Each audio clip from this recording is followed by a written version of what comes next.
Hello everybody, here we are coming straight out of Japan from the Pacific Coast Auto Studios, which is actually just the back room of our office. But it is a studio nonetheless. And I am the host of the show, the coolest host. Take that, guys. Not again. My name is Derek Weldon. This on my left and your right is Mike Dennis of Pacific Coast Auto. Also the coolest. And on the back end, we have Max, and everybody loves Max. I've been seeing these comments here. They're like, we want more Max in the show. And I'm thinking, yes. I need to talk more, is what you're saying. I think so, but I have a problem with that. I'm not able to shut up very well, and so it can be a little bit difficult. So if you do have troubles, just be like, Derek, my turn. It goes with you too, Mike. I don't think you talk too much at all. Really? Is that because you don't want to talk, or? No, I think you do a good job talking. Really? Thank you. I'm blushing.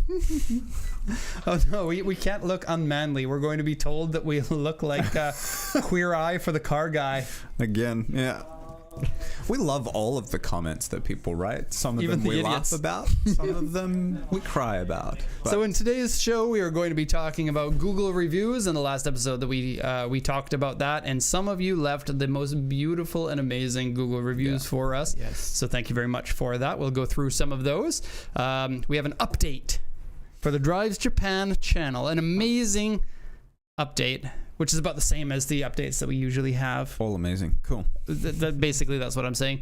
I got to talk about a Moto Compo, so that's important there. And we, in this show, are going to be skipping our main topic because we are super busy, because we are missing Grant, and we're going to be talking only about car picks. We have 11 cars to talk about. In the last... You need to sell this more. We specifically thought about doing a deluxe edition. Okay, we specifically thought about having a deluxe edition. Of the car picks. That's good? Yeah, that was good. Due to popular demand. Right. In the last episode, people were like, we want to see more cars, and so we are giving the people what they want. Yeah. We also have JDM questions for you, not Q&A. This is now changing to JDM questions Okay. because we are the cool JDM show. You know, everything can be JDM. Okay. So I'll if you have change the title JDM for now. questions, punch them away in the chat. I have an itchy JDMI right now. Well, Yeah. Derek fixes his JDMI. Do you have JDM sympathy for me? What am I going to do? You can't help itchy eyes, man. All right. Let's first topic this week at PCA. Why don't you jump into it? Oh no, yours doesn't have this. I actually wrote something down on the docket that yours is missing. This is the only thing that your copy of the docket is missing. Surprise. We work in an apartment building. One of the downstairs neighbors is moving in, and they are doing refurbishment. Sure. So there is a lot of drilling sounds. Not right now, but if you do hear anything, then that's the reason why. I also may have to exit partway through the show to do bids and things like that because it's a busy day. Yeah, basically Mike's day is too important for the show, so he has picked the customers and the bidding over the show. And so you can pick in the comments right now if you think the show is more important or bidding on cars and winning them for customers is more important. But if you're a customer who's also watching the show, I suggest you vote for the customer option so you can win your car. Fair I enough. don't know. Yeah. Just putting it out there. Okay, so we're going to jump into the Google reviews. Thank you, everyone, for sending those in. And thank you for taking the time to do that. People are looking at reviews of companies before they buy from them, specifically if they are going to be buying from a company overseas, right? And we have an abundance of customers. We don't have an abundance of Google reviews because we're not really trying to push for them. So we asked for them in the last episode. And not only did people write the reviews, but I didn't know you could do this. They posted pictures of their cars in the reviews. I'm blown away by everyone who wrote a review. Thank you very much for writing that. And it was above and beyond what we expected. So we're going to show some. Is that right? Yeah. So we got 7 reviews here. Are the people's names on their Google accounts there? But they we are don't wanna public. show... It's all public, so it's no problem. Okay. Okay, so we're going to scroll down here. And this picture here at the top, you can see, that is, I guess it randomly, is that right, Max? It randomly selects one of the pictures that somebody posted. Yes. That's cool. And I think it's cool for someone to be like, oh, these people are giving reviews, but you know that they're real because these are actual pictures of cars. Yeah. And so here's the splash screen that I guess AI picks out some of the nice words. It says, Derek and Mike and staff are really super friendly and helpful. I think that's true. Me too. Yeah, me too. Me too. The next one, I worked with Grant for all my purchases, and he is a pleasure to work with. And so now we have Derek and Mike and Grant. And then the next one, their layout is very B2B, which I prefer as an industrial engineer. That's Cool. Zaid that wrote that one. Thank you, Zaid. Yeah. We, side note here, Zaid, a lot of the time we can't tell if you're being serious or not. But it's always enjoyable. Right. We're kind of leaning on the side of tongue-in-cheek is a good way to put that, Expert I think. level, maybe. Because if we're confused, that's precisely... I think that would be what I was going for. We constantly talk about this one picture that you sent of us with you wearing a cowboy outfit, like chaps and everything. Or was it just jeans and a cowboy hat and a vest? Like the full Texas, like, wild man look. Zaid, please tell me now. I think that you're in the comments. Is that right? Yeah. Yeah, Zaid, tell me now. Is that how you normally dress? Or did you specially dress up for those pictures? Because I love that if that's the case. I love it too. It was cool. Oh, it's such a cool hat. Okay, side note. I want to go to Texas and I want to get a belt buckle and a hat. And I'm going to keep that for the rest of my life. Sure. I think it's awesome. Okay, so one comment here. All of them are 5 stars. Of course, if you're a viewer of this show, you probably like us enough to watch the show. Hence, you're going to leave the 5-star rating, which is very nice of you. Thank you very much. And we got one here, 5-star, with pictures of a Caldina. Oh, they look good in that blue. And an Odyssey. And a Stagia. This is the Axis one, isn't it? Oh, nice At a car wheels. show. What wheels are those? Those are nice wheels. I don't recognize them, though. Yeah. Now, everybody... I'm sorry. You're moving my mouse, Max. Everybody wrote a lot, and if I just read everything, then it's going to take up a lot of time. And so I'm just going to browse through this. If you are interested in what people have to say about us, feel free to check it out. Drop a review if you feel like doing that as well. We might... Go ahead. Never mind. I won't No, say go it. ahead. Now I really want to know. You can't do that to me. You can't just be like, great idea came along. I'm not going to share it. It kind of sounds like a dickhead move, though. We were talking about this in the last episode. Asking for reviews is a little bit weird, right? Right. We find it a bit slimy And so I was going to go out on a limb and say that maybe sometime in the future we'll pick out a review that we really like that is saying very positive things about us, and then you can win something. But then that also means that we are asking for reviews and potentially not getting a real review. Right. We're buying, or essentially Basically, buying yeah. review, which we have. And a so big I will problem not with. say that. But if you happen enough. to write a nice review, I would like that. This is a picture from the JDM Street. Everybody kind of knows this place. Everybody who watches the show knows this place, Yeah. right? And it is a picture of the car. This is really great because somebody who sees this picture might recognize the place from the YouTube videos that they've seen, but not piece the two together necessarily. Yeah. So I like that.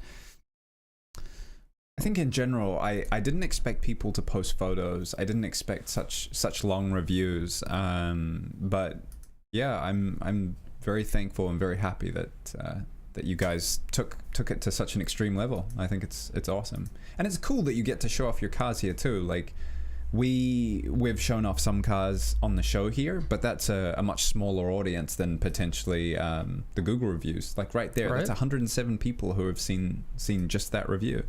Really? Wait, 182 Oh, no. photos. Oh, okay. That's how many reviews he's done. Okay. This Murigu person, whom I know the first name, but I'm not going to say it, has reviewed 107 different Right. places. Yeah. But what I'm trying to say is the Google reviews have a lot bigger reach because you could just find it Or more by typing in our reviews. company name. Ah, it's so cool that people showed. Right. I love seeing the cars once they're clean, because when we see the Yeah. cars, they just come from the auction and they haven't been Yeah. cleaned. Oh, I miss the snow so much. You can see the BC license plate on there, eh? Yeah. That's how I grew up. Although I didn't grow up in such a nice neighborhood. So cool. You know, some of these pictures may have been winners of our contest that we had not too long ago. Yeah. Or just people who took part in it. I want an athlete V2. This is great. Ryan Muller. I need to excuse myself for a moment for that bid. Sure thing. Bye, Mike. Ryan Muller, between 2011 and 2017, imported 4 vehicles. Ryan, I didn't know you still watch the show, so that's really cool. Ryan was old school. Like 2011 was when we were a very small company, just me and my wife, basically. And the business has been going for 15 plus years now, but it's all of the first customers that I remember the most vividly because they left the biggest impression, because it's like, wow, we're a small company and people are actually believing in us. And at that time I had more time to interact with customers, and it's different now that I don't do sales anymore and we sell, constantly over 100 vehicles per month. Back then it might have been, 6 vehicles a month. So must have been a cool time. Yeah. I vividly remember both of these cars too. And 4, look at this. We got a Civic Type R, which is similar to yours, right? This isn't the same generation as yours, but similar. It's not the same generation. Underneath, I think it's similar, right? By the way, same I engine. do not have a new car.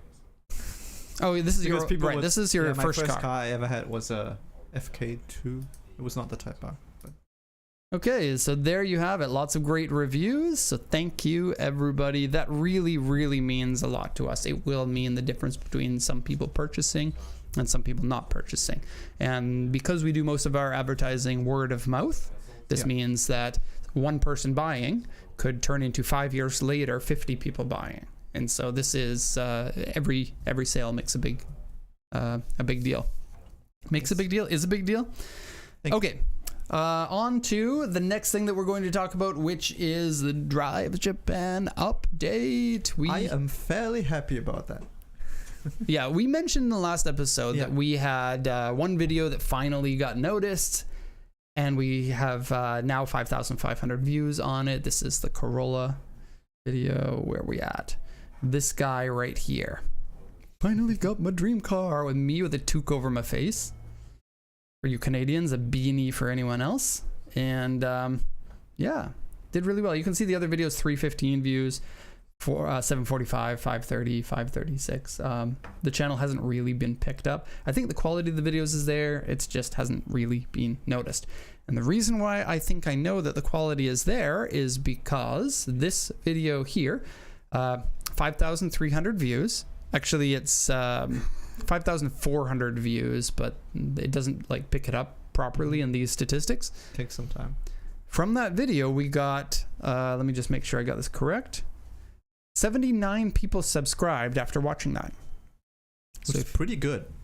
Which is very good. Yep. So if you divide the subscribers by the number of views, you get 68 views per subscriber.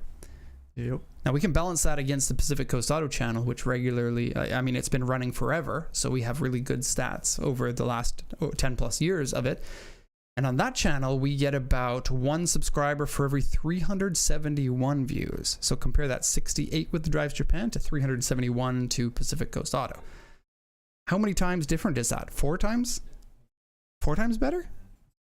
5 times better. 5 times.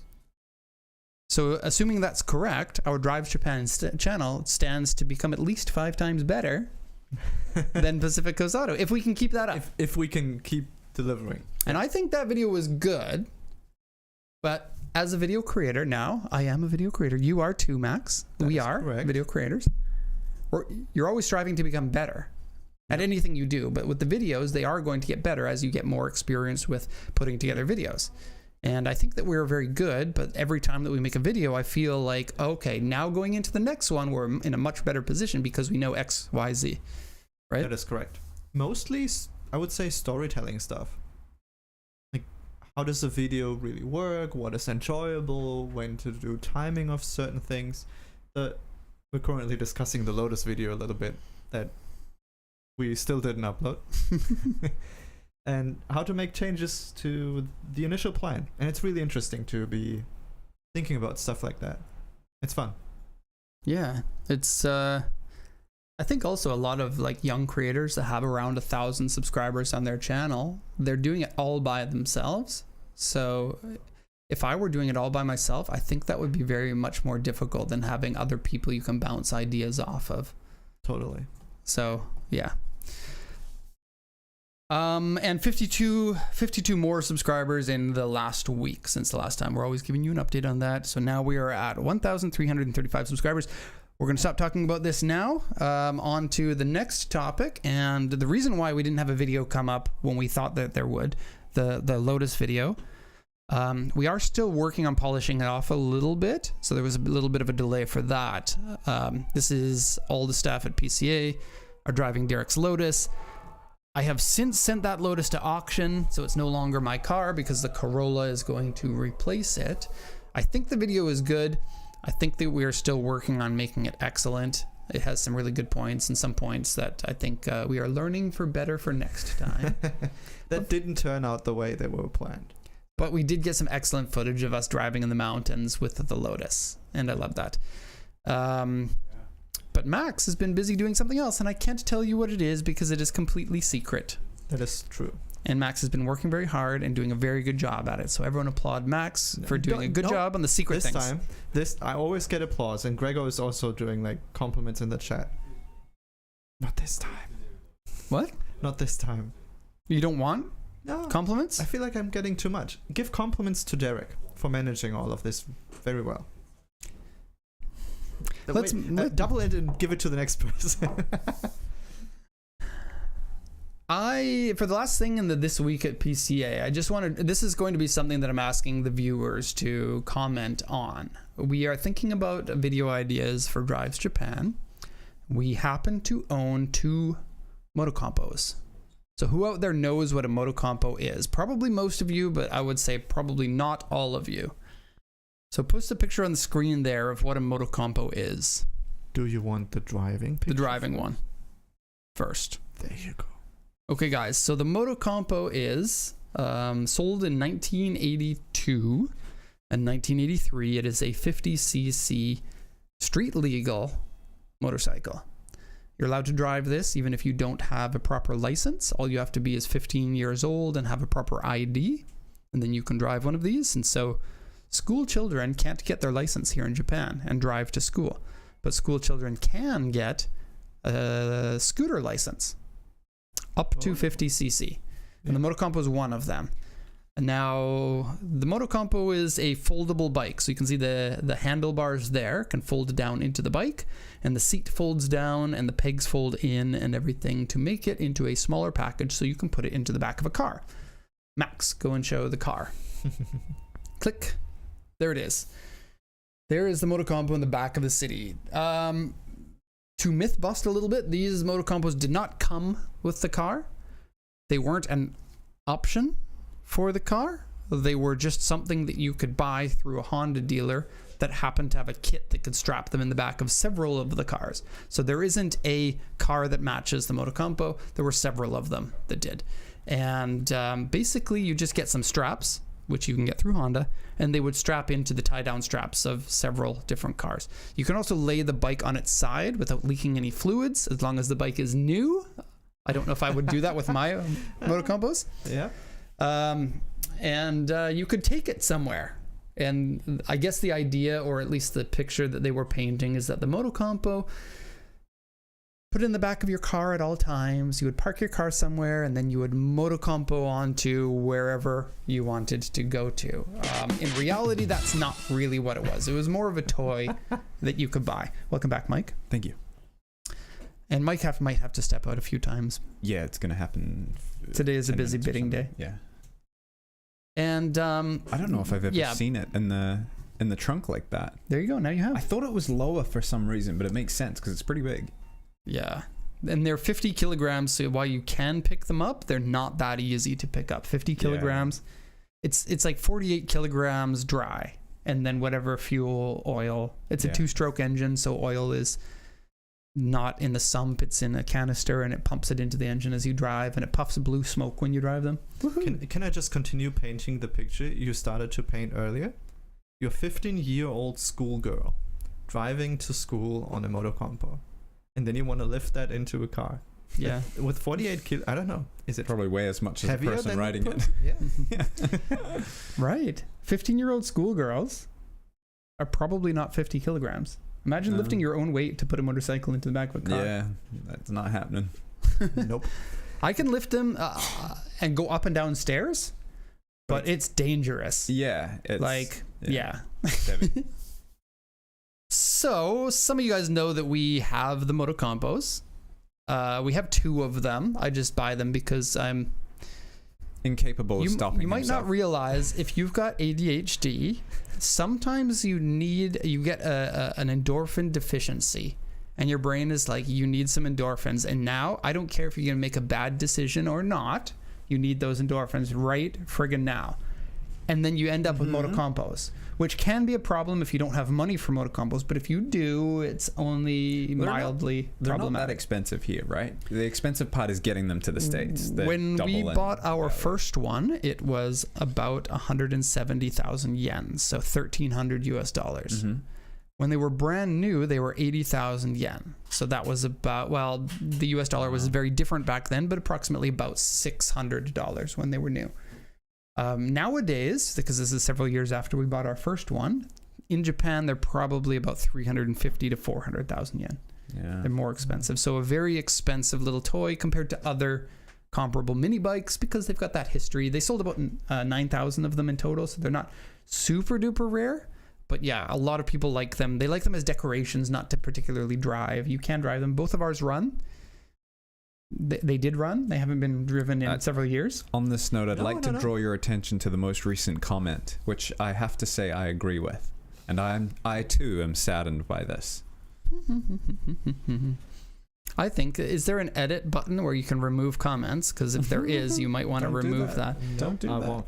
But we drove them About 8 months ago or so. 8 months ago. They will start. They're a 2-stroke engine. They always start as long as you give them a little carb spray, and they'll start up. But they are kick pedaled and they got a manual choke, so they can be a little bit difficult to start. But they probably need a service. The reason why I'm bringing this up, and the reason why I said that I'm going to need the commenters' help on this, Derek's wife did a good job on his haircut. Oh, nice. Who knows about that? Oh, I see. No, that says my wife says Derek's hair looks great. Oh, okay. Thank you. It is a thing. My wife always cuts my hair. Yeah. This time she didn't feel like doing it, so it was an angry haircut.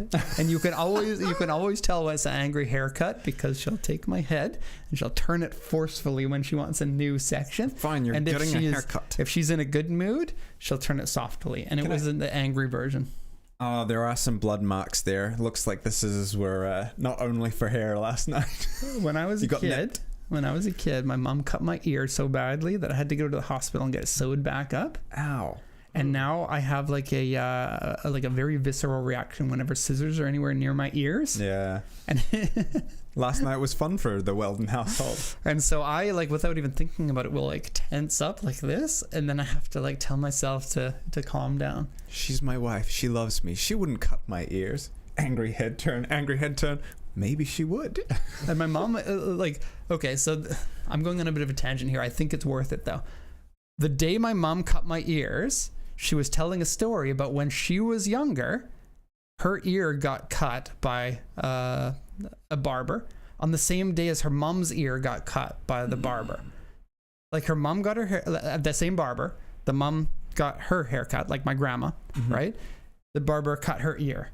And then my mom was like, there's no way I'm getting my hair cut. She was like, I don't know, 14 at the time or something like that. And then the grandma's like, oh, there's no way he'll cut another ear, only to cut the ear again. And while she's telling me that story, snip on the ear, ouch, cut right through. They were very sharp scissors. Yeah. Yeah. Oh, dear. Yeah. So there's a little history or a little anecdote of Derek's upbringing. And I was about the same age, like 14, as my mom was when she got her hair cut. And then for years, I would only let people cut my hair when I'm holding my ears down like this. Yeah. And then now I'm opening up because I'm trying to get over my phobias. And I'm like, I can take this. No one's going to cut my ears.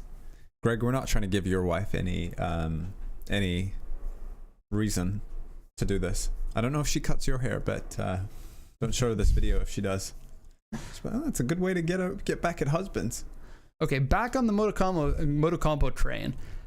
I want to open a discussion, so everyone get ready to type here. We've got 2 motocompos, and we have never really shown them on the channel, and now that we have the Drives Japan channel, where we're trying to make fun and interesting content about Japan and about Japan car culture, we can use the motocompos for some sort of video idea. And so what is a good video idea for the motocompos? And while people are thinking about it, we can share some of the ideas that we've come up with, and I think we've come up with one that is exceptionally cool. But I'd like to have other ideas too, because maybe we can make this a bit of a series. I feel like the idea that we came up with has the chance of becoming fairly popular on YouTube, to the point where other people might want to see more of the same kind of thing. And so originally, one of my first ideas was to set up some pylons and have a little race between me and Mike on the motocompos. But this is a little bit not fair, because they're so small with such a small engine size that weight of the drivers really makes a difference. I am solidly 63 kilograms. I don't know how heavy you are, Mike. More than 63 kilograms. Remember, you are my dad when we're sitting at the same level. See? Yeah. Yes, my son. You will grow. Oh, it's because I drink milk. Darn it! I knew there was something I was missing. Yeah. And that could also be a little bit dangerous, because if you're trying to do a little... They do go up to 35 kilometers an hour. You fall off of a bike at 35 kilometers an hour, and it could be quite dangerous. If you are trying to race around pylons, it could happen. And I also don't want to damage the motocompos. Yeah. So something along the lines of that could be fun, I was thinking, but we did come up with a better idea. Did anyone post anything in the comments? Logan did. A competition between motocompo and public transport to see who can get somewhere faster. Oh, very close to the idea that we had. That would actually be a great idea anyway. That's fantastic. It's very Top Gear-like, right? Yeah. And people are hungry for that type of content, I would suspect. Yeah.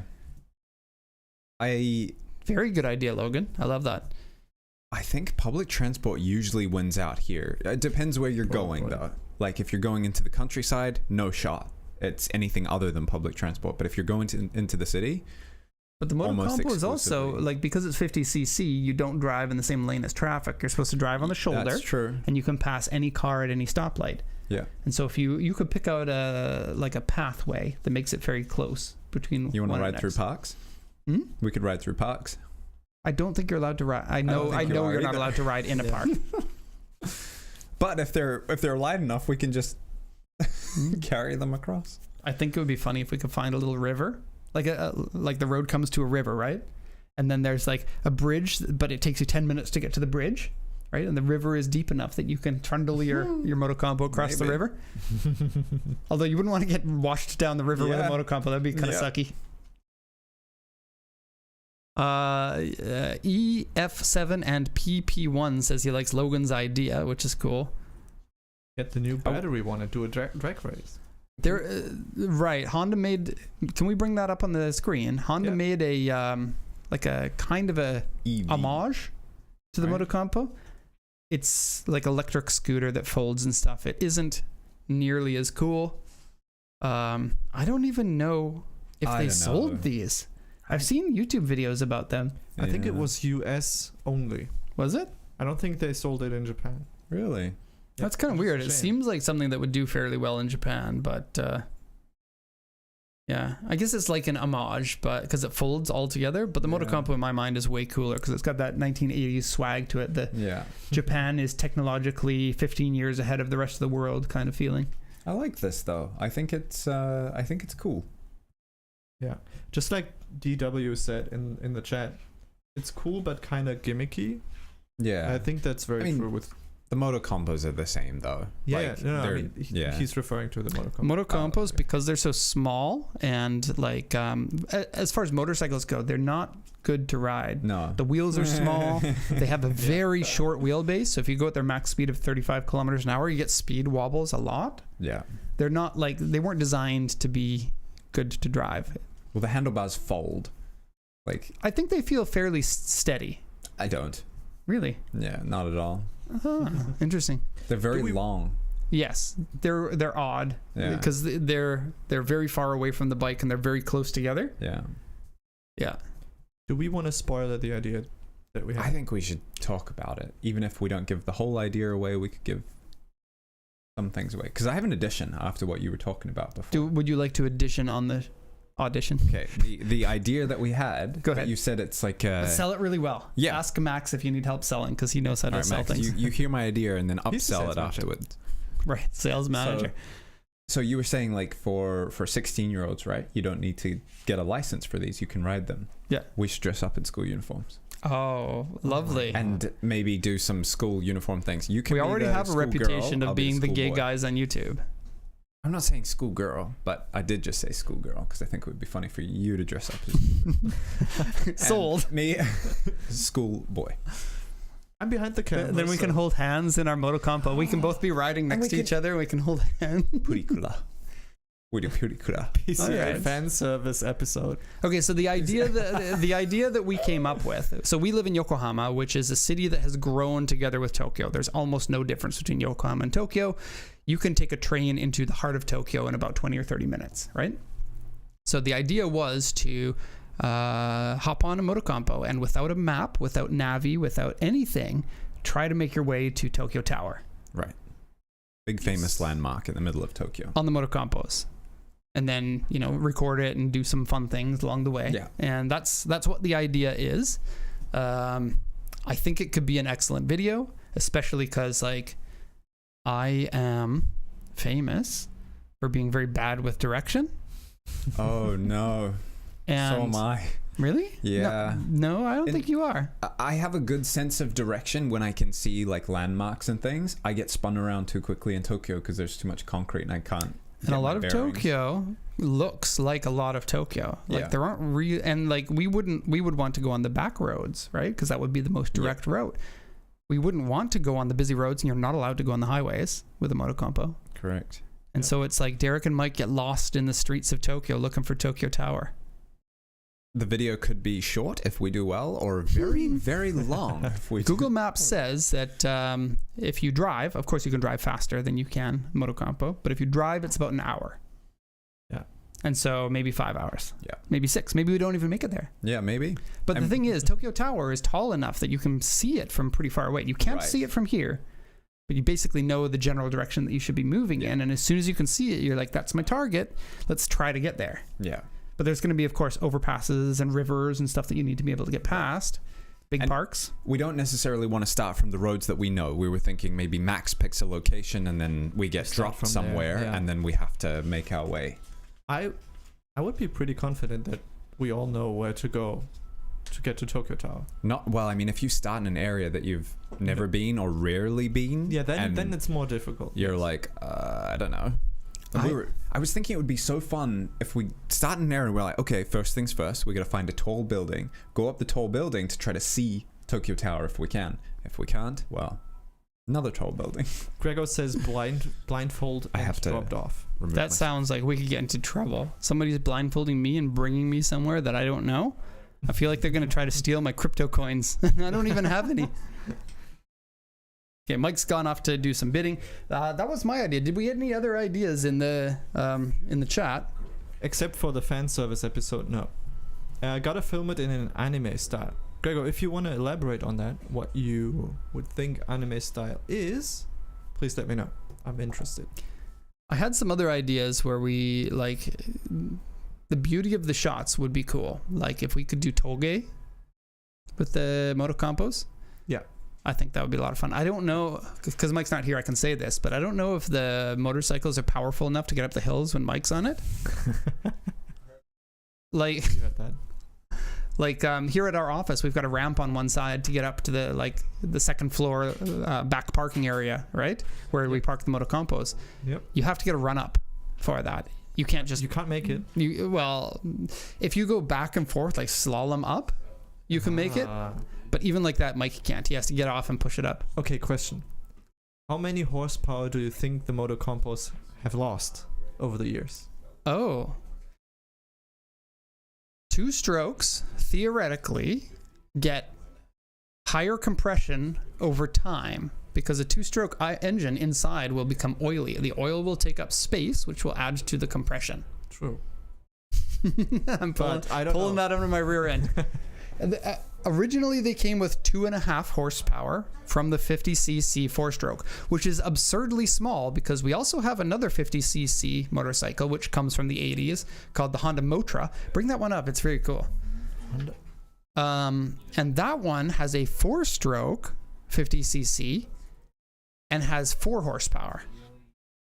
And so usually a 2-stroke, I don't know if you know this, but usually a 2-stroke has more horsepower than the equivalent size 4-stroke because you're getting a power stroke every 2 strokes instead of every 4 strokes. And ours is a army green one. It's not in great condition. But it has a low ratio gear set, which I believe is the only motorcycle of this size that actually has that. Mm-hmm. So just like a Land Cruiser has the low gear ratio so that you can go climbing in it, this one does as well. Again, this is a Honda motorcycle that was more a toy than anything else, but it is cool. Can we get a Motocompo dyno episode? How do you dyno a Motocompo? I don't know. There are some shops that specialize in tuning them. If we contacted them, maybe we could find out where you can. That would be interesting. Where you can dyno a Motocompo. How about we turbo one? Turbo Motocompo. Yeah. I don't think you can turbo a 50cc. The world's smallest turbo is probably not powerful enough to. Yeah, true. How about like an electric turbo? It does nothing for normal engines, but maybe for a 50cc it does. I wouldn't say it does nothing for normal engines. Don't some of the modern Porsches have electric assist? Sorry, I for mean their turbos? like the AliExpress turbos. Did we win? Yeah. Oh, the Motra. I forgot about the Motra. Yeah, I want to get rid of the Motra. I feel it's the Motocompos I want to keep for a long time. The Motra, it's just like fun bike. I had ADHD, and I needed that hit of endorphins. An excuse. I am won't hold up in court. We had that customer that called us all autistic. Do you remember that? I do. And so ever since diagnosed, by the way, not called, diagnosed. We received like 15 emails from him saying how autistic he was whenever he misbehaved, and then he said that we're all autistic, right? Yeah. But then ever since that, I'm like, okay, well, if he can do it, I can call myself ADHD and get away with it. No. No. Let's go to the next segment. Yep. You want to give me some reverb? Sexy Mike. Do you want to go straight into the cars? Yeah. Okay. We're skipping industry topic news because we filled all of that space with the cars that we're going to check. So we can do this for the next 30 minutes, I would think. And I picked out 11 cars for you. We got reverb? Are we ready? You ready? Oh, I'm ready? You're ready? You're saying it. You're saying it. I'm saying it? You're saying it. JDM, auction and dealer picks. But not auction picks this time, just dealer picks. No, there are 3 auction picks. Auction picks. Don't worry about that. I picked 4. Nice. No, I picked like 7 auction cars and I whittled it down to 3. And then we decided to do a whole bunch of cars. And then I had already shut down all of the tabs for those ones that I had picked. Okay. And so we just changed those ones to dealer picks. Now, these are all new to me. I haven't seen any. So, surprise. And this is the deluxe episode. Oh, the deluxe episode. Nice. Nice. Thank you, Max. All right. And so I'm going to be asking you, Mike, what your take on all of these are. I picked them because I thought they were a little interesting to talk about here and there. I wonder if you can pick out why you thought that I thought this one was interesting. First off, what is this? So this is a 1992 Nissan Safari. The Safari is also called, Jesus, what is it called outside of Japan? Not the Shogun. Patrol. Oh, yeah. Safari and the Patrol are the same vehicle. And this one was made from the mid-80s, kind of early 80s until the early 90s. And this would have competed with the Land Cruiser 60 series. And so it has the similar size engine at a 4.2 liter diesel. You can get them with turbo or without turbo. This one is a turbo one. And it has a 5-speed manual, which for any SUV is automatically going to make it cooler. Why do you think I picked this one? I think there are a number of reasons. This one has pretty high mileage.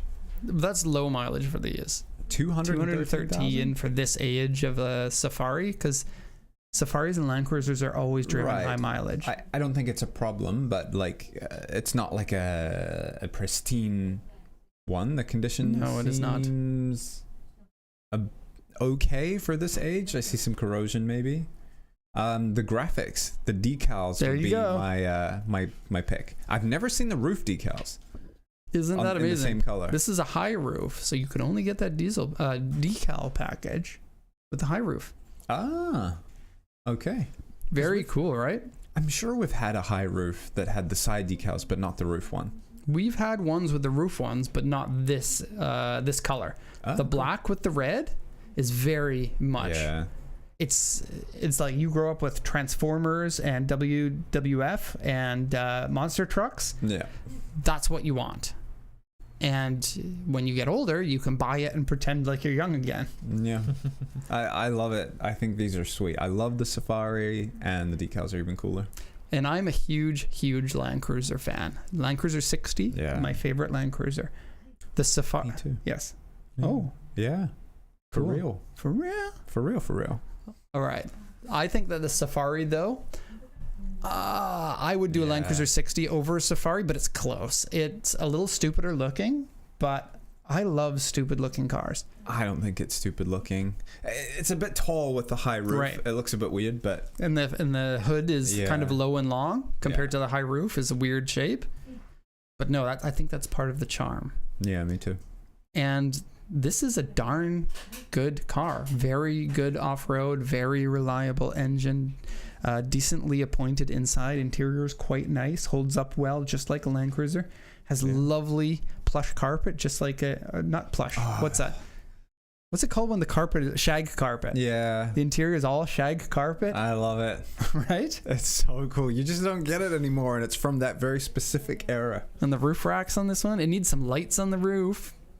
Needs a little bit of a lift, a little bit bigger tires, but these things are huge. They have a Yeah. great road presence. Yeah. So yeah. Very cool.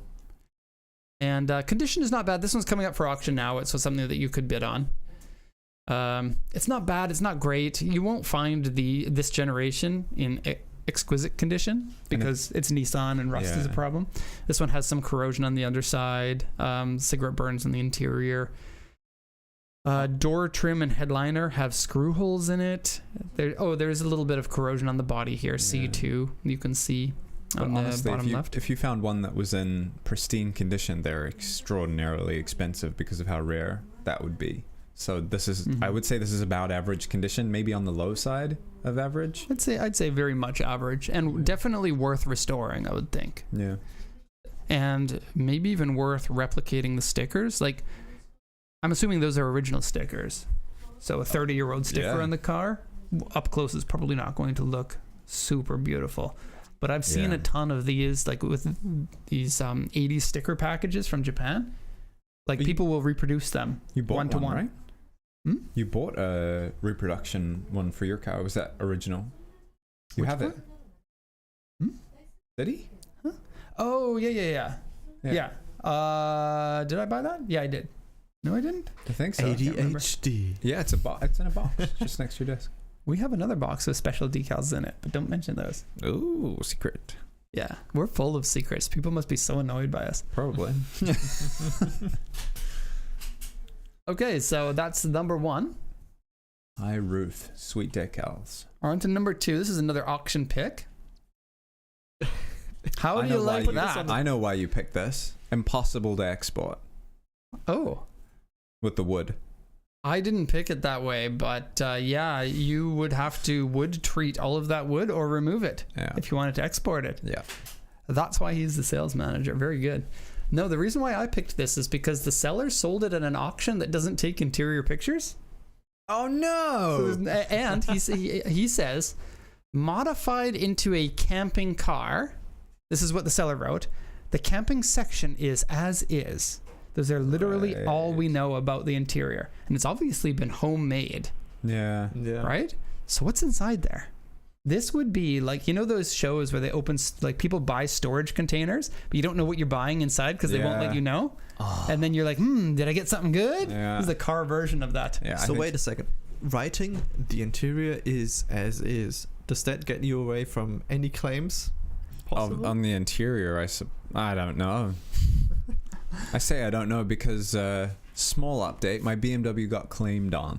The buyer said that the muffler is an M Sports package, which is true, it is, but the mid pipe is aftermarket. And I was like, I don't think it is. I definitely didn't do it. That's such BS. But also, like, this is a 16-year-old car. How are you able to even claim on that? A little annoyed, but that's fine. I'm a little annoyed on behalf of you because you already took a bath on that one, right? Yeah. Like you lost 200,000 yen or something like that on that car? Yeah, from purchase price. Plus, I had the nice wheels, which were like an extra 150,000. And body coated it for like $1,000. Yeah, $2,000. Yeah. My face is stuck this way, Mike. My face is stuck. Let's talk about the homemade what's in the box camper.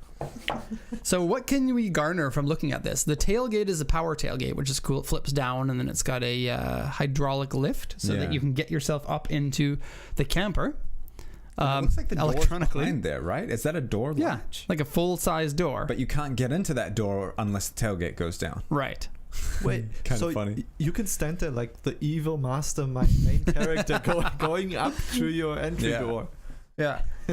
Welcome to my lair. Wait a moment. Imagine somebody sleeping in that and then you close the door on them and then they're stuck in it. Oh, yeah. Sorry, guy. You steal a truck. I wanted to have a half door, you know, like I imagine in like Sweden or the Alps or something, you know, they have the half door and they're like, Auf Wiedersehen. No, it'd be like, Oh, yeah, I know what you're talking about. Yeah. and that the door is here, but the top of the door can open up, right? Yeah. I wanted to have that. So it's like you can talk to people at the door without having pants on. That kind of door. Yeah. I also noticed, look at the roof. It has what appears to be a homemade foldable tent. Like that top piece can fold over on a hinged section at the rear, and then it turns into a tent on the roof.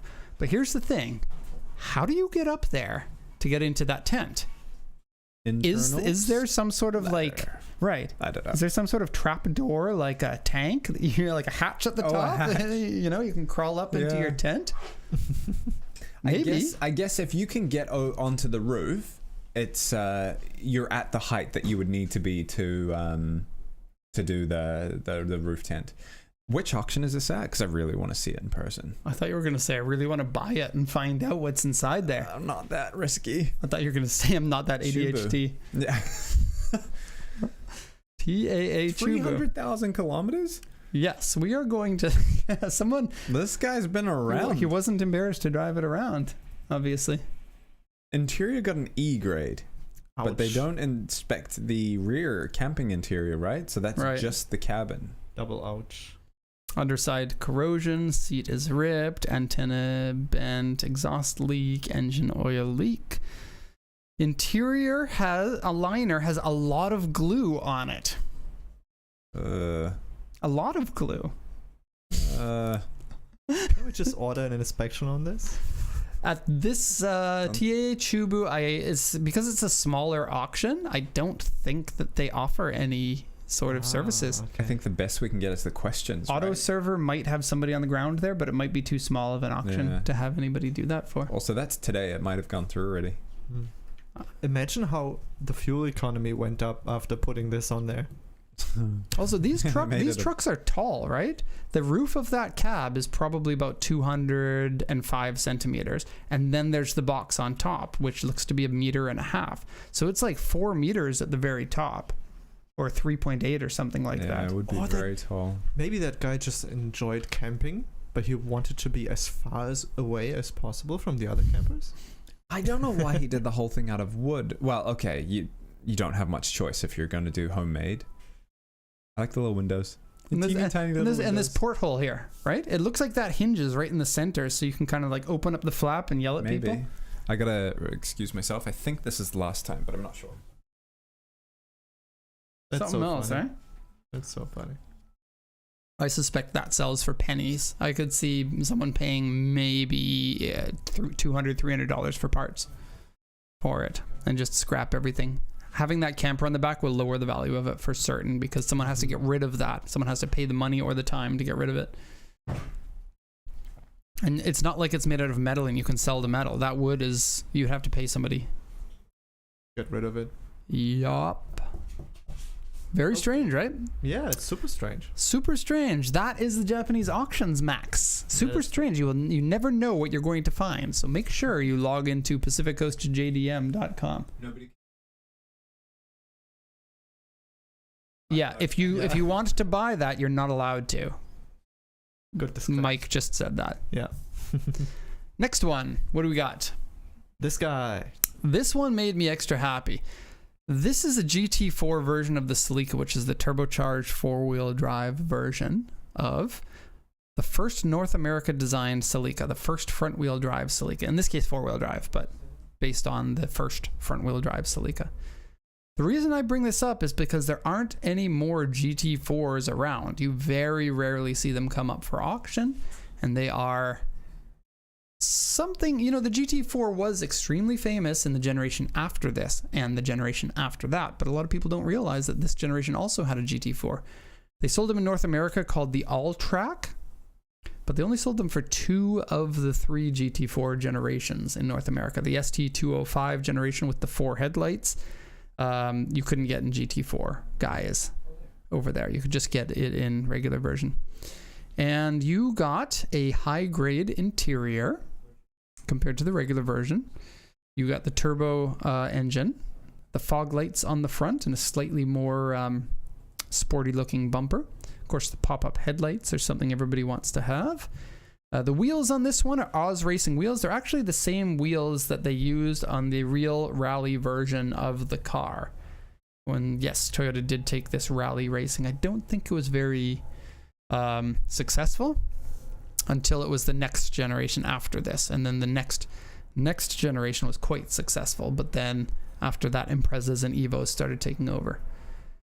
And so what surprises me about this is, so like the regular version of this car has the 2-liter 3S engine. Did you know that, Max? Is it? Yeah. Your engine from the Altezza has how much power? 210. Do you know how much power this has? No. 185 with a turbo. Is this the first generation 3S? So the next generation, I think it was like 210 or something, and next after that it went up to 250 or 220, 250, something like that. It kept getting faster, but 185 horsepower out of a 2-liter with a turbo. Not much. Weird, right? Yeah. Very, very much not much. It's because back in the mid 80s, you add a turbo to your engine that's not quite ready for a turbo, your engine's going to go. And so they didn't know how to crank up the boost yet because they didn't know how to make the engines in very small tolerances that you would want or something like that. The regular version of this car put out 140 horsepower in the GTS version and I think 125 in the GT version. My dad had this generation of Celica while I was growing up. I thought it was the shit. I thought it was the shit. Wait, the shit in English means it was good. It's good, right? Yeah. but if I say I thought it was shit, it means it's bad. Correct. For all you who don't know, because Max speaks English very well, it is his second language. Just wanted to point it out so everyone knows. Right. From like 1987 on, my dad had an 86 Celica, which was a new car at the time, which was very, very cool. And I have a very soft spot in my heart for these. Comes with a sunroof too. Probably not in good condition, honestly, and I wouldn't say it's an easy car to restore. Cool wheels. Love the wheels. Oz Racing. They're called the Oz Racing Rally. Very cool. With an E on the end of rally because there's 2 spelling. I got an itchy eye. JDM itchy eye. Yeah. Oh, it's got race seats in it. Someone went racing in this? The passenger seat is the OEM seat, and then it has an aftermarket one for the driver. Probably had to replace it because it was so worn. Yeah, from going sideways in the rally car. I wonder what the stickers on the side say. Can't really see, right? So obviously there's aftermarket stickers. Oh, the other one says GT4. And it might have a little something like turbocharged 16 valve or something like that. Yeah, GT4, and then I think that's a Toyota Team Europe sticker. Yeah, it looks like Toyota. Look on the back. I think there's another matching sticker. Toyota Team Europe. There you go. Cool sticker. Cool. Yeah, very rare. Maybe 3 of them come up for auction per year. That's not a lot. No.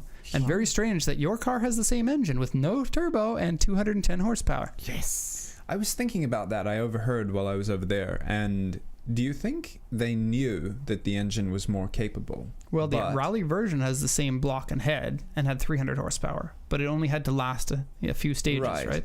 I wonder, like, if you just incrementally increase the horsepower, then everyone is like, ooh, I'm getting the faster version next year and the next year and next, because we see it all the time with Subaru does it all the time. EJ20 was, yeah, like premeditated sucky version, so that's easier to sell the next version. Maybe, I don't know. Sometimes I feel that way about like video game systems, right? Or like video game series, like Mario Kart, right?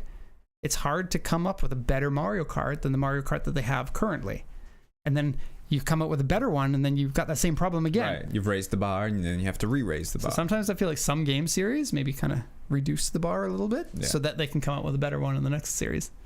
Could also be trial, like, you know, they don't want to put all their eggs in one basket if it's not going to be popular, and then... Yeah. Okay. Because I think we just explained the DLC thing. By accident. Pay us more money. Yeah. Next car. Okay. Do you know why I picked this one? Have a quick look. The only thing I could think... No. Scroll back out so you can see the price. Yeah, it's extreme. So I'm guessing it's the... What is it? The GTR engine or something. Mm-hmm. Mileage is low. I guess it's all original. These are more expensive than the GTRs. 432. 432 has a special meaning. So this is a fair lady, but they put the 432 horsepower. No, that would be intense in 1972. Look at the header. That's extreme. I believe that's original too. I could be wrong about that, but I believe that header was original on the 432. Wow. So the 432 is the fair lady with the GTR engine homologated to go racing, because the fair lady was a slipperier body than the Skyline was. Wow. And so these are much rarer. I believe 500? Much rarer than 300? The GTRs are. I don't know how many they made. Maybe they made 432? It might be 500, because a lot of homologation cars are like, they'll be like 500 or 200 like flat, because they'll lose money on each one that they sell. Yeah. Mm-hmm. And then the reason why the GTR engine is special is because in the 1960s, when it came out, there weren't very many twin cam engines to begin with. Yeah. There's a good comment there from Griff Rides, is it? Oh, yeah, he got it. So the 432, it's 4 valves per cylinder, which was intense back then. At the time, yeah. And then 3 is the amount of carburetors. Again, pretty weird to have 3 carburetors back then. A lot of cars did it. The Jaguar did it. The Fairlady did it. But it was still kind of a performance-oriented thing, right? That exhaust is factory with the tailpipes one over top of another. Okay. And then the 2 is the number of camshafts, and it's a straight 6 cylinder. So the this 432. That's not what it currently looks like. They've taken off the stickers, I assume. Yeah, it looks like it was a race car at some point. Race, yeah. Nice. And those are all English stickers and Best Western as well, so it was probably used in the US. That's probably in his racing days. Wait, go back to that last one.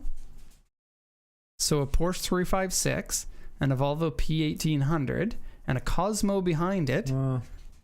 What a race that would be. What's this behind the Volvo? I can't tell the other cars on there. If somebody knows the one that's behind the Volvo, let us know.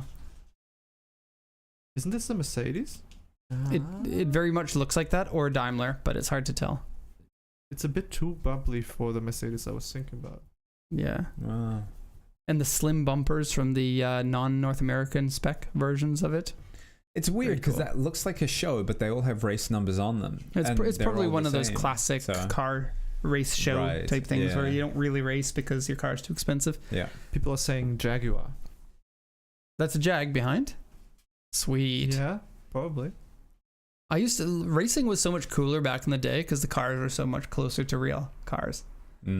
What about this? I feel like that looks like a Mercedes Benz. No, but the single Rolls Royce, single headlight. There's 2. I don't know. They're just really close together. I don't know what that is. So the price of this, 26 million yen. That's like $180,000 US. Yeah. You could get a house here. You can. Yeah. all the YouTube channels of people buying $20,000 JDM houses. 10. I bet you like 90% of the people who buy those JDM houses are going to regret having done that. I would love to know. I would love to see that, because there are some people who are restoring them and making them look fantastic. And then Airbnb-ing them or something. Yeah. So not every day that you find one of these, and usually when it's a very rare car like this, they're not going to show the price. So it's nice to see the price on there. 49,000 original kilometers, probably has been raced regularly.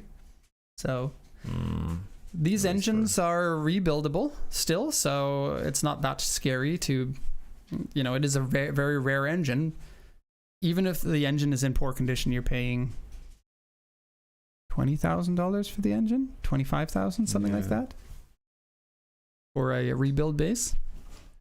A 432, but if there were only 500 or less, I assume, that's incredibly rare. Cool, right? Is all of this leather? Okay. OEM? I believe so, yeah. Okay. Looks clean. Looks really good. It's funny to think that the fastest Fairlady is a 2-liter, but you could get it with a 2.8 liter. That the dashboard looks ahead of its time. Yeah, and Like they kept way the same ahead. dashboard until the late 70s too. Huh. It looks good, doesn't it? Yeah. That's what the GTO used to have, and I also used to think it was so cool. Also, can we take a look at the engine? The regular engine that came in the Fairladies was not a cross-flow. So cross-flow means your intake and exhaust are on opposite sides of the engine, which is pretty much every engine now. But back in the 60s, that wasn't the case. Most engines had the intake and exhaust on the same side. Like the Mini had that. The original Fairlady had that. Almost every Nissan engine had that because Nissan built their engine architecture based off of Austin engines originally. And to have the cross-flow was a big deal. You could get aftermarket heads for the Fairlady engines that turn them into cross-flows too. Oh, wow. Because the cross-flow will actually breathe better because of the architecture. Yeah. And yeah, individual throttle bodies, of course. This thing is going to sound amazing. And I did notice this too. They only wrapped one exhaust pipe. And I think that they did that on purpose. Closest to the water outlet? Oh, I didn't think about that. I thought that like in an inline 6-cylinder, you're often going to have some issues with one cylinder being hotter than other ones. And if it's racing, then you probably like the wrapping will help pull the heat away from the cylinder and into the exhaust header instead. Yeah. Oh. Okay. Today's day is full of cool cars, isn't it? Yeah, you did a great job finding these. What do we got next? I wonder why Derek picked this one. This is too lifted for me, but I think it looks so cool. I think it and the 60 series is not a fantastic truck. This is the Land Cruiser, of course. Not a fantastic truck driving dynamic wise. It doesn't matter though. Yeah. And so usually I'm like, put a lift on a truck, make it better. But if it's too much of a lift, then you are compromising your drivability. But if it looks this cool, it might be worth it. 60 series looks fantastic when you lift it up big time. Oh, those Recaros are quite something too. Those are Caldina original Recaro seats. Oh. Yeah. Huh. I agree. It's too lifted. I think the 60 series needs some lift because otherwise it looks like it looks too heavy for itself. I get the same feeling because the wheels are small and inset to the fenders. Yeah, and it's quite a bulky car. So I don't know, half this lift, perfect. This is extreme. I like the little eyebrow over the windshield. Oh, that is cool. Yeah. It's made out of metal too, right? And it's clipped right in there. So that would have been like either an aftermarket part from the 80s or something you can get from the dealer. But if you have a 60 series, you're not finding stuff like that anymore, right? Side mission for anyone watching: if you can convince Grant to buy a lifted Land Cruiser in particular, or really any lifted car, let's make this a little bit more fun. Huge. If you're listening right now and you know Grant, like you know his email address, don't make it too obvious, but send him an email that kind of makes him feel like something about how a Land Cruiser is great, or have you thought about buying a Land Cruiser? And then Grant's going to be really confused when he comes in tomorrow why he's getting so many emails from people asking him. Or Grant's currently watching now and the gig's up and we are in trouble. I wouldn't think Grant wants to watch us on You his watched day last off. week? Last week he did. He already spends so much time with us. Yeah. Somehow, if you can finagle and talking about lifted Land Cruisers into whatever you're currently purchasing, that would be fun. Because everybody knows Land Cruisers are great, and if you don't like Land Cruisers, you're basically wrong. And Grant doesn't like Land Cruisers, and we've been trying for years to convince him, and he digs his heels in. So maybe he just thinks, Derek and Mike, I don't trust anything that they say, and he just needs to hear it from somebody who he trusts. Needs to like. That could be one of you guys. Yeah. And I will say he doesn't like lifted Land Cruisers because he hates the way they drive. He doesn't like the sway in the suspension. Right. It is kind of terrifying. Yeah. It's awesome. It's How much do they want for this one? Too much. Oh, ouch. For one that's probably in bad shape.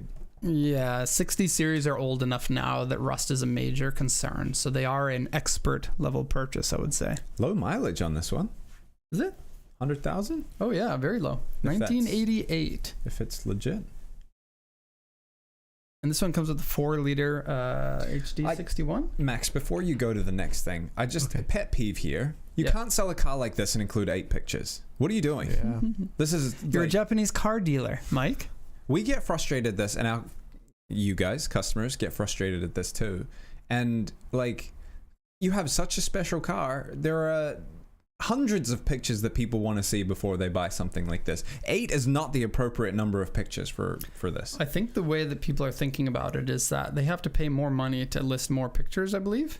Yeah, but I mean, come on, show me the underside. Just And they give me- know people will buy it based off of those pictures because Yeah. unless the customers are like, find this a lot in Japan. Unless the customers demand something, they give the status quo. Yeah. Companies will give the status quo. There are no companies saying, let's go an extra mile to prove ourselves against everyone else. And I believe that the reason why is because they know that if they do something a little bit more, it's going to raise the bar that everyone will start doing that, and it'll be a net loss for all companies. Right. Because all companies now have to work harder for the same amount of money. Right. I think I mean, I might be looking at this cynically, but I think that's how it works because there's so many things in Japan that it's like, why is it done like this? Yeah. Also, Is I there no think- competition pushing for better service? Yeah. And also, the more special the car is, the less important it is to have good pictures. I guess. Yeah, that's true. Because Can you it go just to the rubs rear me picture? the wrong way. I don't like it how they're like, well, I've got this special car, so you're gonna have to buy it from me. Can you go to the rear left picture? I want to show that diamond plate. That's something you never want to see on any Land Cruiser because it's usually like, oh, there's some bad bodywork or some rust underneath that. Paste. Yeah. I'm surprised it doesn't go down further because right past this wheel is where they're typically going to rust. Yeah. And so usually those kits are meant for covering rust. And it's going to have been riveted in, so now you've got holes in the body that are going to rust. Also, next car, Yeah. we need to hurry a bit. Really? You telling us to hurry up? Yeah. That's weird. That never happens. You know what this is? I want to say it's an Isuzu. It is not. It is a Nissan. A Nissan. Oh, this is the one you showed me the other day, right? This We is got a video. Another video. I don't like how they Ads. do this. Do them all. Yeah, sorry, I'm not gonna. What a complain. waste. This looks kind of angry, like the way that the eyes look like they move. Like it's like one of those toys that have movable eyebrows. So the name of this one in English is EXA. Exa. In Japanese, it is also EXA. I wanted you to pronounce that because I didn't know how it was supposed to be pronounced. Oh. EXA. Nissan Also known as the Pulsar NX in North America, but the Pulsar was a different vehicle in Japan. So they were, I don't know why they did that. Those tail light covers factory. Yeah. That's so cool. I hate the 2000s Hot Boy tail light covers, but these are awesome. These were very popular when I was growing up. They have I believe it's a CA16 twin cam and single cam engines that you put in them, 120 horsepower, something like that. But in Japan, you can get them with that really weird looking aero cover on the back that makes it look like a shooting brake. Yeah. And So you said let's- you can remove that, right? Right. Let's have another quick look at that. I mean belt service. Do. I love this style of seats. Wait, It is from are a those bygone speakers? era. Yep. That is cool. Just like the CRX. Yeah, so it comes as a notchback in North America. In Japan, it comes as a notchback or the arrow top, or you can buy the pieces separately so you can choose which one that you wanted and just knock it on. I believe it had a quick release for the back hatch so that you could pop it off easily, and it was designed to be driven with the trunk off of the car as well as a Targa. We gotta pull up it. That's me. I need to remove myself again. Sorry. So there's the T-bar roof there, and then you can see the hinge areas there in the last picture as well. And so the back was designed to be a kind of pseudo convertible back where you can just remove the whole thing and then just drive it like that. And I've never seen one driven like that in North America, but when I found out about this car from Gran Turismo, I looked into it, and there are ads of the car driving without the back hatch. So kind of a weird little oddity. And those arrow tops, if you had one of these in North America, would blow people's minds because most people had never seen them before. There it is in the open position. And it gives you an idea of what the back hatch would look like without the top on it. Ah, I thought it would be the whole thing that you replace. It's just the hatch that you replace, right? Right. Ah, I see. I love Then, the embossed logo here. yeah. I think that's so cool. Just like The Integra did it too. Yeah. Yeah. Nissan. And pop-up headlights too, right? Oh. Shinagawa 53. Interesting. For those of you who don't know, Shinagawa, most prestigious area in Tokyo. And to live in. expensive too. The most expensive one. So somebody was driving their 30-year-old Nissan while living in Shinagawa. Yep. But There we they go. kept it registered the entire time. So now if you saw that registered to a place in Shinagawa, you might be like, oh, they are a collector of old cars and they like that car because it's old and stylish or something, right? Yeah. And when they bought the car, brand new, people would have thought, oh, very cool, you bought this new car. But there's this moment where the coolness dips right down. And that's usually when people sell the car, right? Yeah. I got a new car, it's cool. Oh, it's an old car, it's not cool anymore. Oh, it's cool again, right? But he chose to stick with it. Lifetime of a car. Very cool. Next. This one and the next one go hand in hand. This is a second generation. Same guys. Same guy. That dealership targets cool cars, or my taste in cars. So this is a second generation Silvia, and I think it is god awful looking.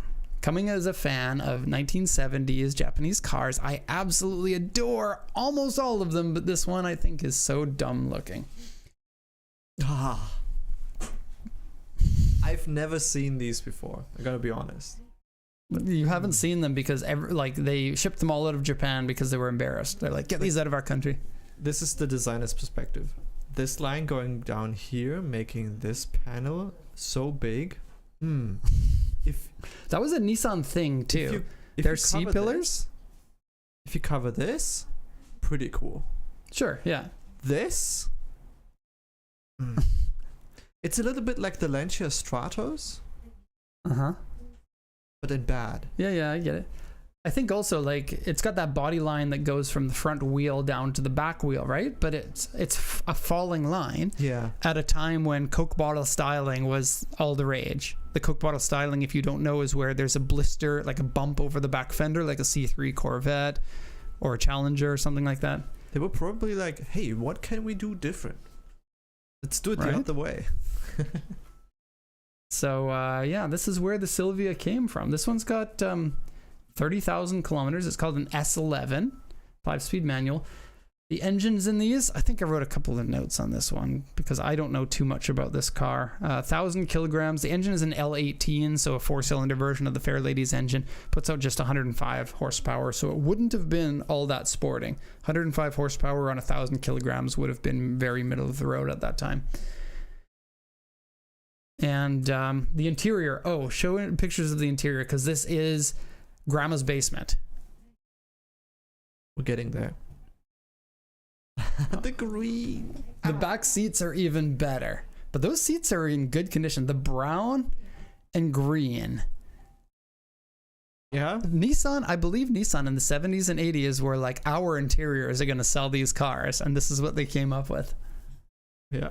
I mean, the layout is pretty good. Like this panel here, Yeah. that is sweet. Yeah, very, very 70s Japanese. Yeah, colors are also like a period thing, so. And the 4-spoke steering wheel that you'd see in many Toyotas and Nissans of the era. Before airbags, of course. And the steering wheels used to be really big. I don't know if this one has power steering or not, but I think it did. I think these came with both power windows and power steering. Oh. No, that looks pretty sweet. I like it. I've always really liked Nissan's interiors. Up until the 90s, I thought they were really standout. Mm-hmm. Ooh, power mirror controls. Yeah. Look at that. Wow. And a separate knob for each mirror instead of a selector like you'll get nowadays. So maybe people didn't buy it for the outdoor looks, but for the feel on the inside.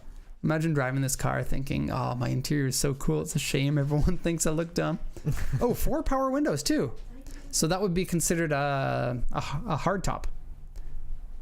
So it's a 4-window. I'm blown away by the interior, honestly. Go to the exterior again. Yeah, it's a 4-window coupe, which used to be called hardtop, but then it got a little bit gray, right? Like nowadays you'll find cars being called hardtops, even though they're not a technical hardtop. So wait, this window here then moves into. They usually like kind of rotate, oftentimes. Ah. And then you get like this huge open area. Nissan did this with the Laurel too. It had a B-pillarless. That's true. Yeah. I know how those look. Yeah. Yeah, so cool. A lot of muscle cars too had that window you can roll down in the back, even though it's really tiny. I would love someone, like there's these YouTube channels that do like Photoshop redesigns of cars. Take this, remove this line here, bring it up more. Probably pretty cool looking. I completely agree. Okay, It's that one line that goes down that really doesn't do it for me. Yeah. Okay, do you want to go into the next car? The next one is the next generation of Silvia. So after that one came out, this was now your Silvia. And this has one of the craziest same guys. One of the craziest features of a 1980s car I'm going to mention. But what do you guys think of this? I think this shows you what, like, I feel like the S14 took homage from this car. Even though they don't look anything alike, the body proportions of the long hood and the deck, but have it being muscular.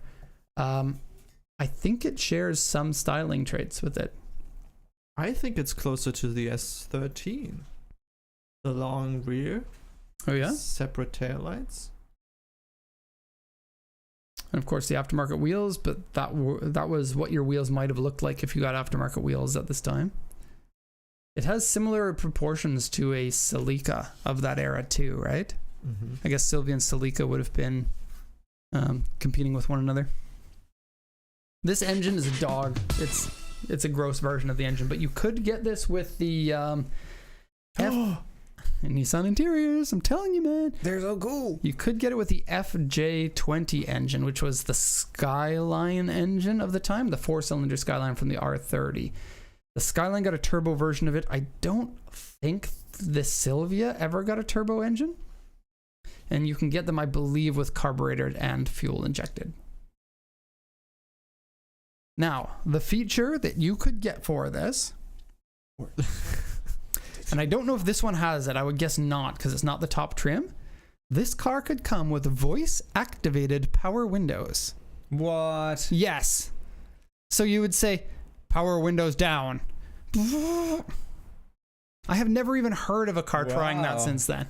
And it's a Japanese car, so you probably have to say it in Japanese too. That'd be such a fun party trick on the car. If we could find that on a car and show that on YouTube, we would get every click on YouTube that day. Wait, which year is this from? 19... I didn't write it down. It's like late 70s, early 80s. Voice activated? Voice activated power windows. It was an option. Look, 2 separate buttons for the power windows. Right? Yeah. They were probably the same underneath as the dials from the earlier generation. This is Shag carpet. Same dealer. Potenza. R888. Yeah. Wow. They're RSB. Toyo proxies. Oh, I said Potenza. I meant to say proxies. That's about it. I think this generation is very cool. Have And, we ever sold one? Yes. We sold one that had been converted to ITBs, and it sounded amazing. I think ITBs sound better the older the engine is. I think there's something about the old, inefficient iron block engine cars with the ITBs. The back of the car looks like an afterthought. Like it got So- pasted on. Were you saying that? Oh, yeah. Well, no. The earlier generation, the back looks even worse. It looks like a standard BeamNG drive car. What is Beam G? It's like a crash simulation game. Oh. And they don't have real models because OEMs don't want their cars to be destroyed. Yeah. This is called the S110. So the S10 and then the S110 afterwards. Okay, next car. Yep. We haven't started even with the Q&A yet, and we are at 12:21. So the Oh. last... Well, we put too many cars in. Let's just Yeah. skip. Oh, Okay. don't skip No, this no, one. though. The only reason I put that in is because it looks cool. All right, that one looks cool. It Okay. does look cool. Let's go to the next one, and I'll say the one thing I wanted to say. Can the I? next car. Yeah. Say one thing you wanted to say. Whoa! 1968 fuel injection. Wow. The only reason they could do that is because they were doing F1 engines at the time, and they took the F1 technology of fuel injection and put it in late 60s. We didn't get Wow. rid of carburetors until late 80s, so that was well ahead of its time. You could get it carbureted and fuel Goodness. injected. This is the carbureted one. Okay, Cool. that's all I wanted to say about that one. And the last one's super boring, so don't show it. Okay. Then who wants to announce? Before we announce, did you enjoy the deluxe deluxe car pick episode? We chose to put more in, partly because we didn't have enough time to do an industry topic. Derek already let the cat out of the bag on that one, but there were a lot of people who said we want to see more cars, and that's what we tried to do. So if you like seeing more cars, let us know, and if you would prefer we do some kind of topic or main topic for the show, let us know that too. On to Helps us. Q&A. No, it's now called Q&A. Nope. Oh, yeah, we got a new name for a Q&A. Yeah. What is it? Hold the reverb just a second. Yeah, it was bad timing. It was already on. Okay, ready? JDM questions from you. The JDMers. Yeah. So hit me with a JDM question, Max. Yes. Or hit Mike. I can't speak properly today. First one is a bit of a multiple questions thing from the recent uploads we had. We had a lot of fun but pretty normal cars that people bought. So people were asking, why would you purchase a 1.6 liter automatic NB, or for that case a Corolla van, and import it into the US? Sales manager, you want to take this one? Sure. I mean, Why would you buy what Why many people not? consider a boring car or something you can get in your home country? I think that the biggest answer is why they're cheaper here.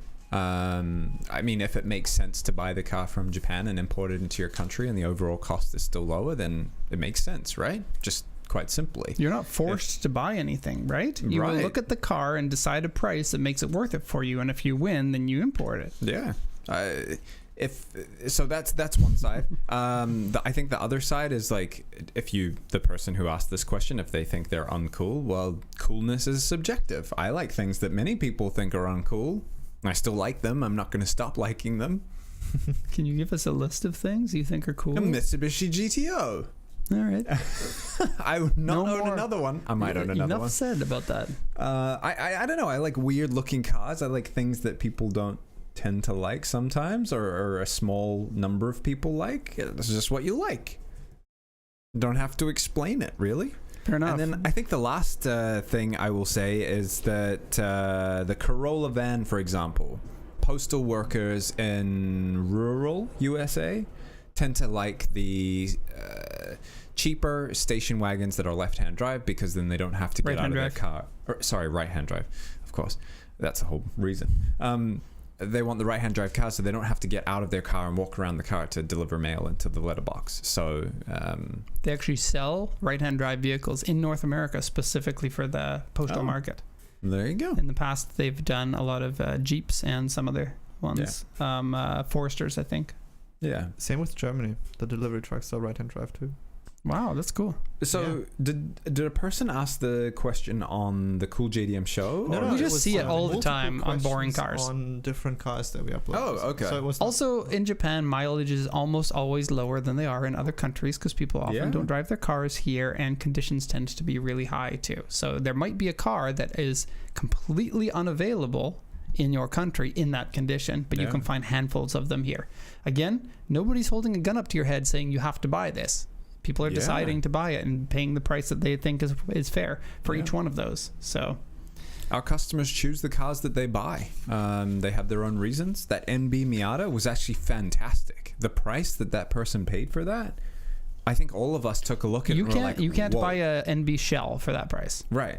And that, like, if you're going to just drive it as an automatic, perfect. If it's like, we have sometimes people buy cars for their sons or daughters who maybe don't know how to drive manual transmission, or wives, or anyone who just prefers an automatic transmission. That car was absurdly cheap for the condition it was in. And the racers have been stealing all the Miatas from the people who want to drive them as automatic, just lifestyle cars. Yeah.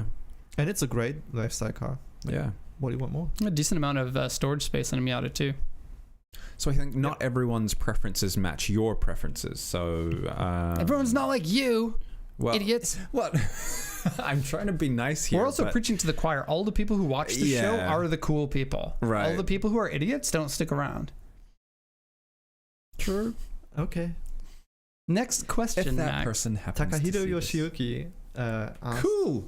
Looking for a chimney to use in Japan. Should I be looking at the auctions or the dealers? Oh. Me again? I've been talking this whole time. You've been going off doing bids helping and stuff. customers win cars. I know.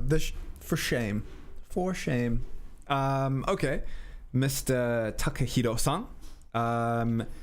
First thing is, if you're in Japan, which you said you're looking to use it in Japan, we don't sell vehicles domestically. Something to be aware. But general advice for you, there are many dealers in Japan. The dealers in Japan buy their vehicles from auction, just like we're doing. So when you see some of the vehicles that we've shown here today, or vehicles that you see at dealerships around Japan, most often they're purchased from the auctions. So some of those dealers will offer a service where they will purchase a vehicle for you from the auctions. I don't have experience on how that works. I assume they would charge a fee for that service, and then they will... Sorry, I'm thinking. Derek's ADHD is currently running rampant. I was just thinking about Grant opening his email box and going, what the heck? For the lifted Land Cruisers. I assume... I know that some dealers do offer a service to help customers buy vehicles at auction. It's kind of eating into their own business model of making profit off the vehicles that they choose to buy from auctions. So I overheard you talking to a customer here saying that some of the dealers will do that. I think you'd be hard pressed to find a dealer that does that. That's not also an exporter. I think most dealers would be like, no.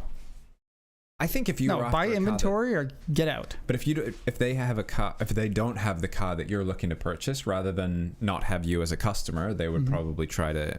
I think it makes sense that they would do it, but I feel like dealers don't make sense. I think they'd be like, I'm just like us. Like, we don't sell to people in Japan, right? It's not the regular way of doing things. Yeah. I think dealers would also be like I said earlier, dealers have this collusion kind of mindset that, like, if I start doing this and other people start doing it, it's going to ruin the market.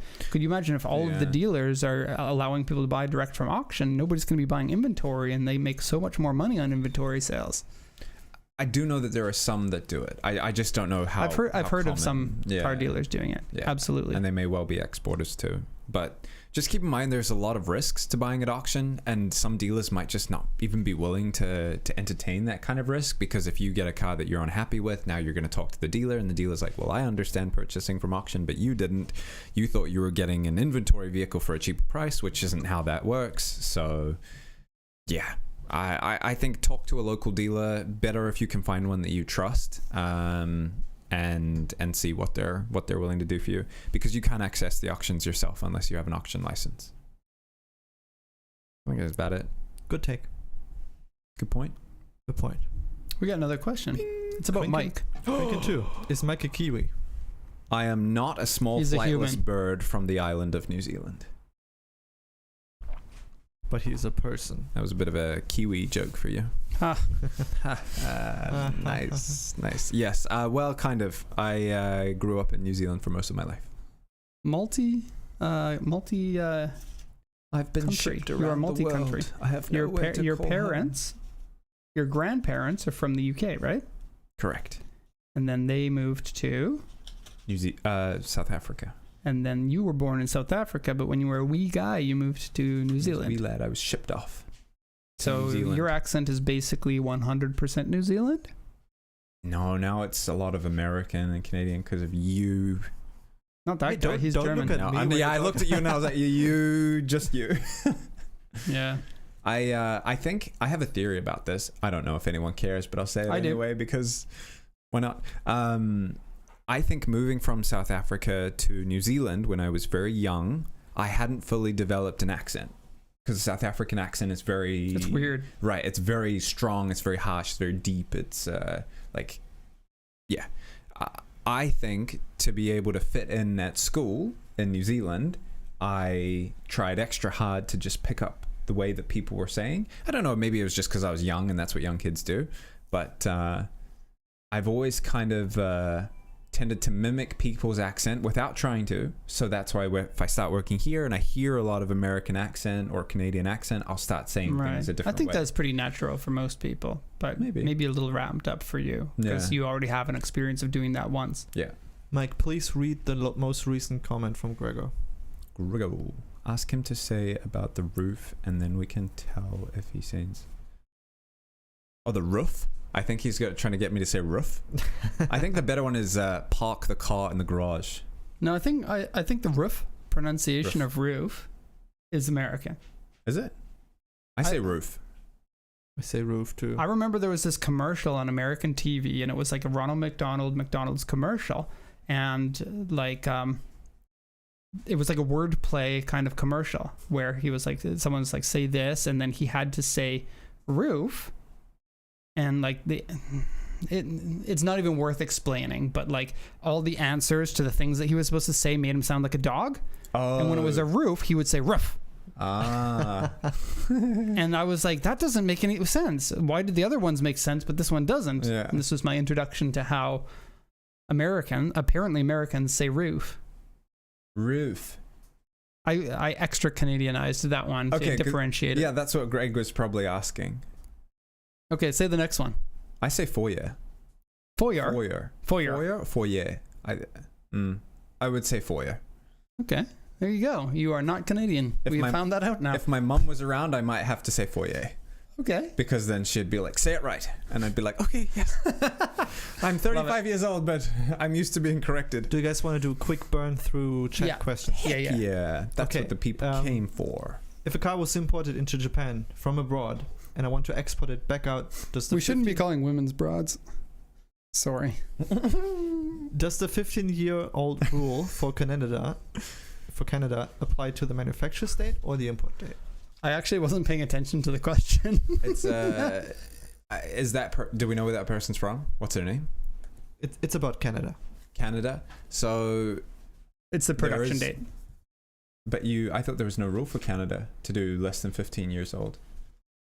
Can you ask the question again, Max? The car was imported to Japan, then exported back out. To what date does the 15-year rule apply? Manufacture or import? They're looking to buy a Canadian car that is currently in Japan and export it before the 15-year rule. Okay. I'll try to answer this concisely.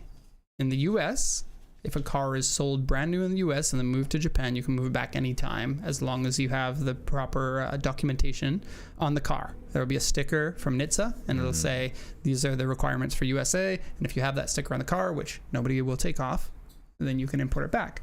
Canada doesn't allow those same rules to apply. So if a car is going from originally a Canadian car to Japan and then back to Canada, you cannot import it anytime. It still has to be 15 years old. And then, to answer your question, it's 15 years old from the date of manufacture. However, you would have to prove that. And you might not be able to prove it because your registration documents here in Japan are they're going to show the date that was first registered in Japan. And so this might be like a 2007 vehicle that came in Japan in 2017. So your registration calls this a 2017 car. Then you import it back. They're like, okay, well, it says this is a 2017 car. You can't bring it in. And then you're like, no, here's some other documentation. Right. To hammer this point home, it is the export certificate that will show the date of first registration in Japan. That cannot be changed, so you would have to provide extra proof to Canadian customs, and then it's at their discretion. Our recommended broker for Canada often does this and helps customers with this for Euro cars or USDM cars or anything like that where the export certificate doesn't match. So I would recommend using them. Keep this in mind too when you're browsing the auctions. You'll find listings that'll say like a 1985 Porsche 911 and it might actually be like a 1982 or something like that. So don't always trust the year in the auction tool if it's a car you think was imported. Yeah. Okay. Good point. Now, Long55 was asking, is there a port to deliver in Seattle? Tacoma, which is basically right next to Seattle. Okay. Next to the question. Space Needle. It is not next to the Space Needle. No. The Space Needle is very far away from Tacoma. It's very far away from the Space Needle. And Starbucks. The Space Needle costs like $50 to go up now. And then Tokyo Sky Tree is like $13. I think our little piddly Sky Tower in New Zealand is probably about $50 too. If anybody's from New Zealand knows how much it costs to go up the Sky Tower, which is not that tall. It does have a cool revolving restaurant though. You sit on the side and you go, Yes, the Space Needle has that too. Yeah. So you have to pay for that extra. You do. It's a very expensive restaurant. Next question. They always are. Yeah. Do cars ever get seriously damaged in shipping? Sometimes, yeah. That's why you buy shipping insurance if you're worried about it. Yeah. It's very rare though. More common thing is theft. I'd say at least a certain percentage. I don't know because we don't get to see all the cars when they land, so we only hear about it when there is a problem, and sometimes when there's a problem we don't hear about it, so it's hard for us to really gauge. But it's really up to you to decide if insurance is the way to go. If it would be the end of the world if your vehicle is damaged on the way in, then insurance is a smaller price to pay for something like that. If you're made out of money, maybe self-insure. Yeah. The process to getting paid out is probably contacting your... It just changed actually. This insurance company stopped insuring cars that we would normally use, so we've just changed to a new one. So some of these insurance questions we might not have as much history with this company and might not be able to answer as accurately as we'd like to. It also might be changing again. So okay, do you guys know what a high mileage FN2 goes for these days? Like 120 to 150,000. I don't either. Me neither. They were also not very popular. Next in Japan. question. No, I'm just kidding. We can have a look. Please send us an email if it's something you're seriously considering purchasing and exporting, and we can. FN2 is a Civic Type R. Yeah, but the Euro version. Yeah. Yeah, and it looks a little bit weird. They're quite expensive here. That's the one that wasn't sold or wasn't made here. It was made in the UK, and then there was a special limited run of Civic Type R Euro that was Euro R. I think they're quite expensive here because they weren't like they were rare here. Yeah. Is an S2000 for under 19K still possible? What does 19K mean? Is that US dollars? Canadian? US dollar?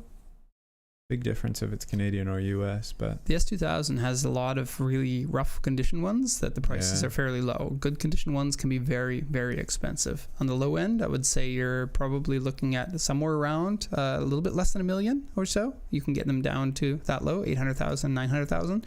You might not want one. You might not want one that's like that. I find the S2000 doesn't hold its condition very well, considering the type of car it is. It's universally loved. And yet some people are not keeping them in excellent condition, which is a little bit sad. Compared to the GTR, of course, was a more expensive car than the S2000, but the owners tended to keep them in better condition. than the S2000s. Mm. I don't like the seats of the S2000. They wear away pretty easily. The dashboard's fine. Steering wheel, it's fine. Engines are fine. Soft top issues too. Soft right? top, of course. Yeah. But usually people pay a lot more for a nice soft top. Yeah. And on the high end, the S2000s might be around 3 million yen or so, which is roughly around 22,000 US dollars, plus, of course, shipping and everything. So your market matters. I think there was a lot of people saying that they've seen tons of these for under 19,000. Japan got a lot of them USD, too. So, yeah. So there's plenty to pick from. Yeah.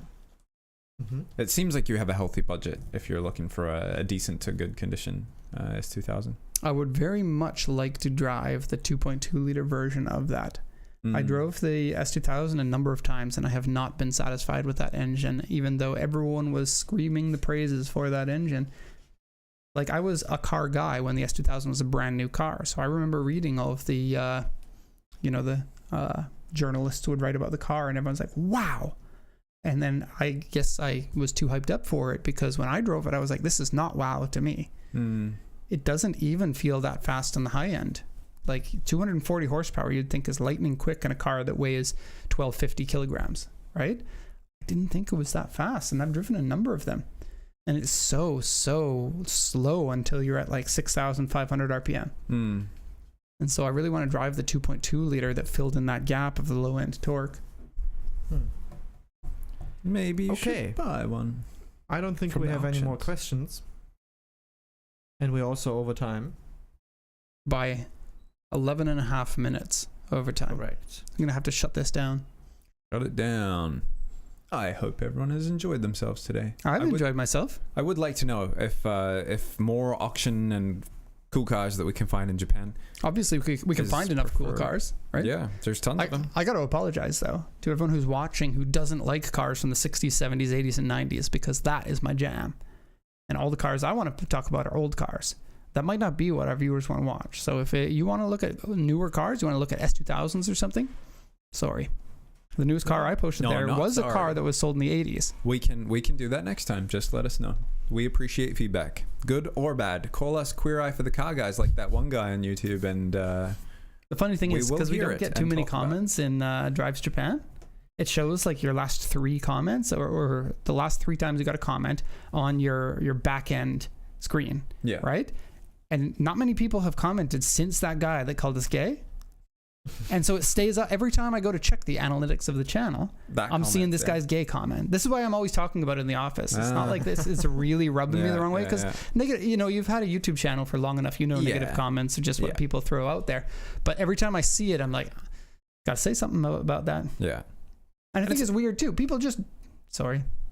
Well, it's not just YouTube comments. We get emails sometimes.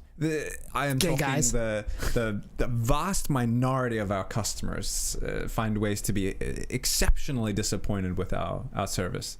But we've been called many different things. If you'd like that to be a segment on this show, we have discussed it. And I think it would be hilarious to share some of these things, because we've had some banger emails come in. We used to have a wall that we printed these out and we stuck them there, and they were always fun to like walk past and be like, oh yes, you've seen and lost more money. And what was it? I have made and lost more money than you will ever see in your lifetime. Yeah. And then she went on to talk about her yacht and stuff like that. Yeah. We declined her as a customer, but it sure was a fascinating email to receive. Yeah, we're going to shut it down now. Thank you everyone for watching. We're going to be seeing you again next week, as we always do on the Cool JDM show, straight from the PCA studios in Japan. Live, coming at you all around the globe. All right. Someone was watching this episode while transiting through Vancouver. Do you have ADHD? No? We're shutting down now. You want to keep talking? It's kind of nice, these little outros, I almost feel a bit like I don't want to go right away. You're at like a friend's house, you just had a really good time, and then everyone's like, all right, it's time to go, and you're like, I don't really want to go. We're working on theme music for the show. Oh, I can plug something in. And so what we're going to do going forward is we'll start the theme music, and that will give us a hard exit that we can't mess around with. Do we talk? You guys don't hear it. Well, I don't know how we're going to do that because I would love to get down to the theme music. If you want to see Derek dance on camera, wait for the theme music. I have been dancing more recently than I have in years. I'll have you know. It's become a thing with me and my son. We dance. Oh. Yeah. It's very queer eye for the car guy. It is kind of gay, isn't it? Okay, that music was a bit too short. I just want to find. Anyways, I'm rambling. Thank you for tuning in. I'm just gonna leave. We appreciate your presence. Derek's leaving. His ADHD has gotten the better of him. He's back. All right, take it easy. Bye-bye. Have a great week.